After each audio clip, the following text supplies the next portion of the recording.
ஆத்ம நண்பர்கள் அனைவருக்கும் அன்பான வணக்கம். நம்முடைய ஆத்மஞானமயம் யூடியூப் சேனல்ல தொடர்ந்து யாம் இருக்க பயம் ஏன் அப்படிங்கிற தலைப்பில் முருகப்பெருமானுடைய பல்வேறு சிறப்புக்குரிய விஷயங்களை பற்றி நம்ம சிந்தனை பண்ணிட்டு இருக்கிறோம். அந்த வகையில் இன்னைக்கு நம்ம பார்க்கக்கூடியது திருச்செந்தூருக்கு போகக்கூடியவர்கள் எவ்வாறு தீர்த்தமாடணும், எப்படி முருகனை வழிபாடு பண்ணணும், முதல்ல கடல்ல குளிக்கணுமா, நாழிக்கிணறுல குளிக்கணுமா அப்படிங்கிற பல குழப்பமான விஷயங்கள் இருக்கு. அதை எல்லாத்துக்கும் ஒரு தெளிவான பதிலை இந்த பதிவில் பார்க்கலாம் வாங்க.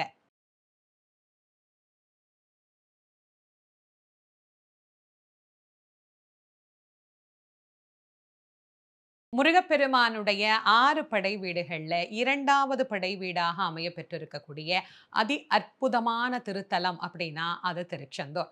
இந்த திருச்செந்தூரை பத்தி அருணகிரிநாத சுவாமிகள் சொல்லுகிற போது கைலைக்கு இணையானது அப்படின்னு இந்த திருச்செந்தூரை பத்தி சொல்லுகிறார்.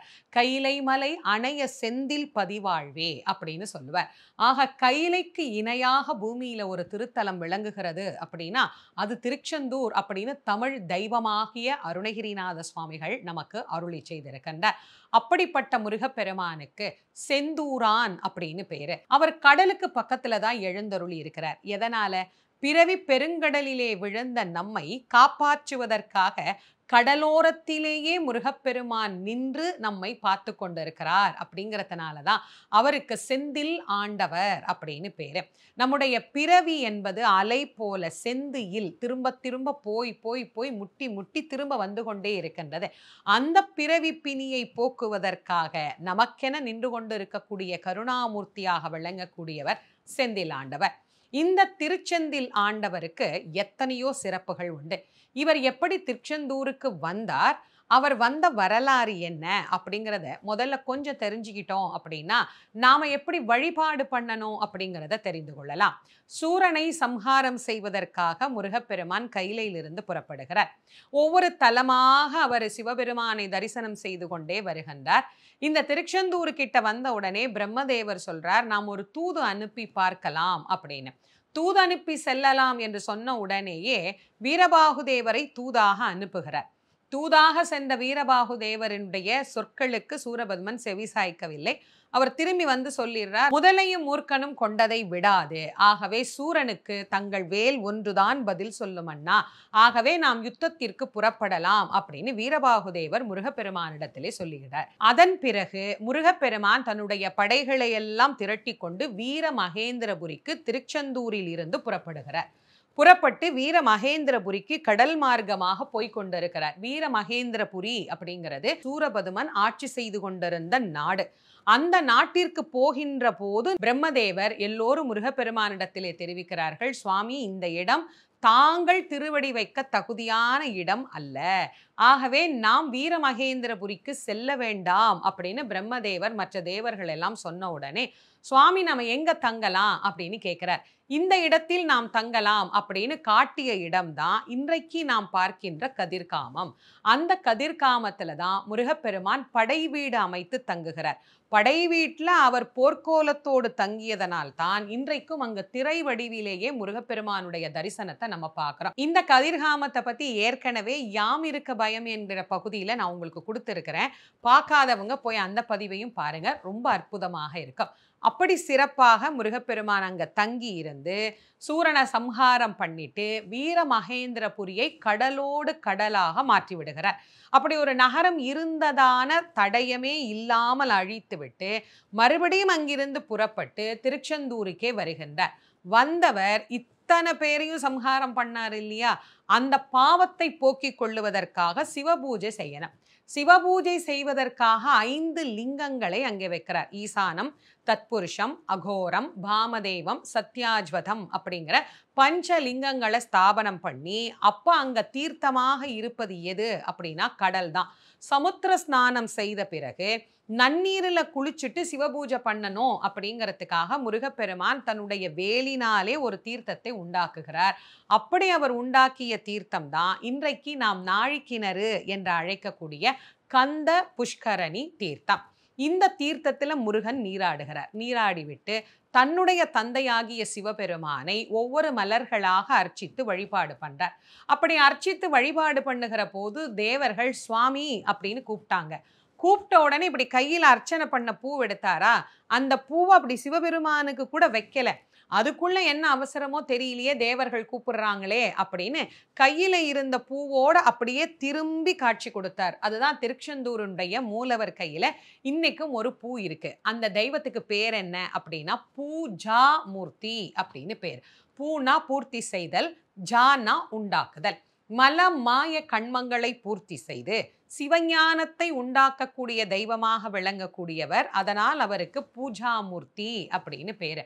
ஆக முருகப்பெருமான் வந்து தன்னுடைய வேலாயுதத்தினாலே உற்பத்தி செய்த தீர்த்தம் தான் இந்த நாழிக்கிணறு. ஒரு தலம் என்று நாம் போய் வழிபாடு செய்கிற போது அந்த தலத்திலே எவ்வாறு வழிபாடு செய்ய வேண்டும் அப்படின்னு நம்முடைய முன்னோர்கள் நமக்கு சொன்னாங்களோ அந்த முறையில வழிபாடு செய்வது அப்படிங்கிறது மிக உயர்ந்த பலன்களை நமக்கு பெற்றுத்தரும். திருச்செந்தூரை பற்றியும் திருச்செந்தூருடைய பெருமைகளை பற்றியும் திருச்செந்தூர் முருகனை பற்றியும் பலரும் பாடியிருக்கிறார்கள். அதுல வென்றி மாலை கவிராயர் அப்படிங்கிற ஒரு அற்புதமான முருகப்பெருமானின் அருள் முழுவதையும் பெற்ற கவிராயர் ஒருவர் முருகப்பெருமானுடைய புராணங்களை பற்றி, அதாவது திருச்செந்தூருக்கே உண்டான புராணங்களை பற்றியும் மாதம் மாதம் வரக்கூடிய நாட்கள்ல எப்படி முருகனுக்கு பூஜை பண்ணணும், எந்தெந்த நாட்கள்ல எப்படி வழிபாடு செய்யணும் அப்படிங்கிற ஒரு நியதியாகவே ஒரு புத்தகத்தை நமக்கு எழுதி தந்திருக்கிறார். இதுல எப்படி குளிச்சுட்டு முருகனை கும்பிடணும் அப்படிங்கிற முறையையும் ஒரு கவியாகவே நமக்கு கொடுத்திருக்கிறார். அந்த கவி என்ன அப்படிங்கறத இப்போ உங்களுக்கு சொல்றேன், பாருங்க. சங்கிர மந்தொரும் சமயம் பார்த்து முன் அங்குள மா வதனாரம்பத்து நீர் பொங்கிய கந்த புட்கரணி பூம்புணன் மங்கள சுருதி நூன் மரபின் மூழ்கியே. இந்த கவியில நமக்கு என்ன சொல்றார் அப்படின்னா, திருச்செந்தூருக்கு போகக்கூடிய அன்பர்கள் நமக்கு முருகன் அருள் புரியக்கூடியது அந்த புண்ணிய காலத்துல தான். அந்த புண்ணிய காலத்துல கோயிலுக்கு முன்னாடி அமைந்திருக்கக்கூடிய வதனாரம்பத்துறை. வதனாரம்பத்துறைனா என்ன அப்படின்னு நிறைய பேருக்கு தெரியாது. தெரியாதவங்க ஏற்கனவே என்னுடைய பதிவில் அதை பற்றி நான் சொல்லி இருக்கிறேன். வதனாரம்பத்துறைனா என்ன, அதுக்கு ஏன் இந்த பேர் வந்தது அப்படிங்கிற தகவல்கள் அனைத்தையும், அதனால அதனுடைய லிங்கை நான் கீழே டிஸ்கிரிப்ஷன் பாக்ஸில் கொடுக்குறேன். அதை போய் பார்த்து முழுசாக தெரிஞ்சுக்கோங்க.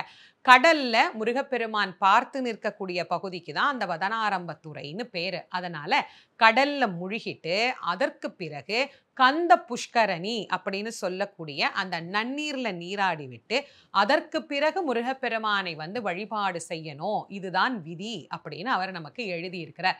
எதனால இப்படி ஒரு விதியை நமக்கு சொல்லியிருப்பாங்கன்னா, முருகன் என்ன செய்தாரோ அதே போலவே நமக்கும் அந்த வழிபாட்டை கற்றுத்தந்தார்கள்.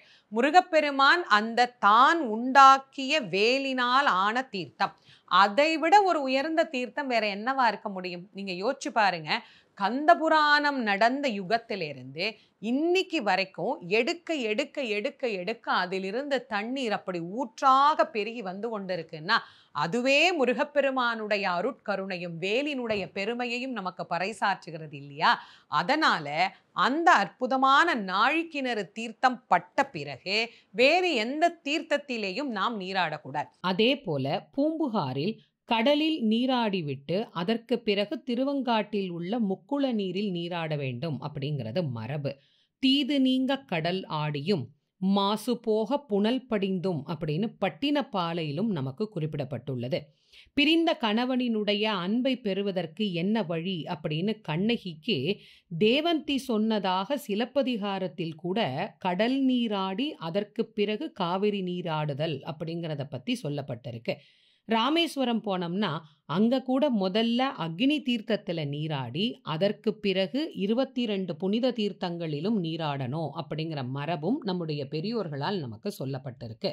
அதனால்தான் முதல்ல பெரியவங்க எல்லாம் சொல்லுவாங்க, கடல்ல ஸ்நானம் பண்ணிட்டு நேரா நாழிக்கிணறுல குளிச்சுட்டு நம்ம உடை மாத்திரத்துக்காக போகும்போது கூட நம்ம வச்சிருக்கக்கூடிய சாதாரண மற்ற தண்ணியில, இப்ப நம்ம தங்கி இருக்கிற அறைகள்ல வருது இல்லையா, அந்த தண்ணியில கூட நாம குளிக்க கூடாது. நாழிக்கிணறுல குளிச்சதோட நம்முடைய உடைகளை மாற்றிக்கொள்ள வேண்டும் அப்படின்னு சொல்லுவாங்க. ஏன்னா அது புண்ணிய தீர்த்தம், வேலினால் உண்டாக்கிய தீர்த்தம், முருகப்பெருமானினுடைய ஞானவேல் சக்தி வேலினால் கிடைத்த பொக்கிஷம் அந்த தீர்த்தம். நோய்களை நீக்கக்கூடியது, நம்முடைய வாழ்க்கையில நமக்கு ஏற்பட்ட ஏற்பட்டு இருக்கக்கூடிய எல்லா வகையான தரித்திரியங்களையும் போக்கக்கூடியது அந்த அற்புதமான தீர்த்தம். அதனால அதுல குளிச்சுட்டு நம்ம போய் உடை மாத்திட்டு, அப்படியே ஈரத்தோட சொட்ட சொட்ட கோயிலுக்கு போகக்கூடாது. போய் உடை மாத்திட்டு அதற்கு பிறகு முதல்ல எங்க போய் கும்பிடணும் அப்படின்னா, தூண்டுகை விநாயகர்னு ஒரு பிள்ளையார் இருக்கிறார். திருச்செந்தூர் போற பல பேருக்கும் இந்த தூண்டுகை விநாயகர் தெரியும். ஆனா அநேகமானோருக்கு தூண்டுகை விநாயகர் இன்னும் தெரியல.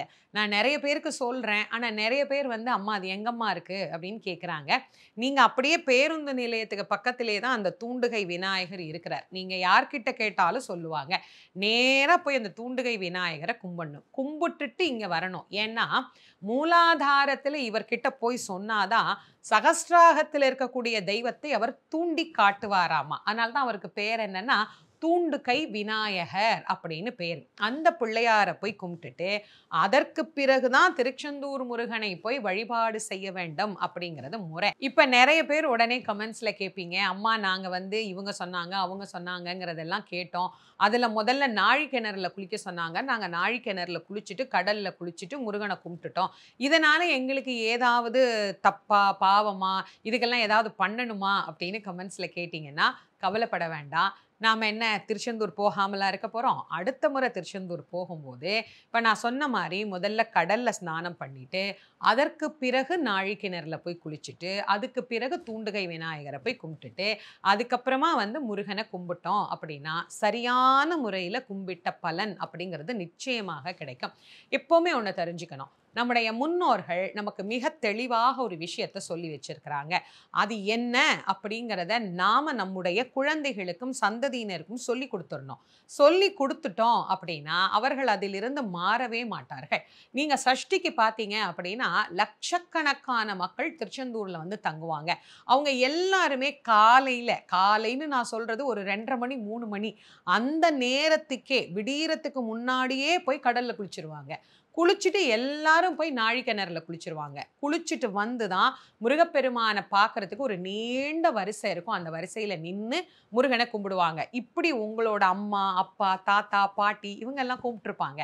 அவங்க கிட்ட கேட்டாலே நமக்கு தெரிஞ்சிரும் எப்படி எந்தெந்த கோவில்ல போய் வழிபாடு பண்ணணும் அப்படிங்கிறது. அதனால திருச்செந்தூர்ல இருக்கக்கூடிய முருகப்பெருமான் கருணை கடலாக விளங்கக்கூடியவர். அதனால இனிமே திருச்செந்தூர் போகும்போது இந்த முறையை கண்டிப்பாக பயன்படுத்துங்க. அதே மாதிரி திருச்செந்தூர்ல கடல்ல படுக்கலாமா, கடல் மணலை வீட்டில் எடுத்துட்டு வரலாமா, இந்த மாதிரி எல்லாம் நிறைய கேள்வி நிறைய பேருக்கு இருக்கு. அதை பத்தி நான் தனியா இன்னொரு பதிவு உங்களுக்கு நான் கொடுக்குறேன். திருச்செந்தூர் மட்டும் இல்லை, ஒவ்வொரு தலத்துக்கும் போகும்போது அங்க எவ்வாறெல்லாம் வழிபாடு பண்ணணும் அப்படின்னு பெரியவங்க நமக்கு சொல்லி இருக்கிறாங்களோ அந்த முறையை தொடர்ந்து பல வருஷமா நான் உங்களுக்கு சொல்லிட்டு தான் இருக்கிறேன். இன்னும் ஏதாவது சில தலங்கள் இது மாதிரி உங்களுக்கு தேவைப்படுது அப்படின்னா நீங்க கமெண்ட்ஸ்ல சொல்லுங்க.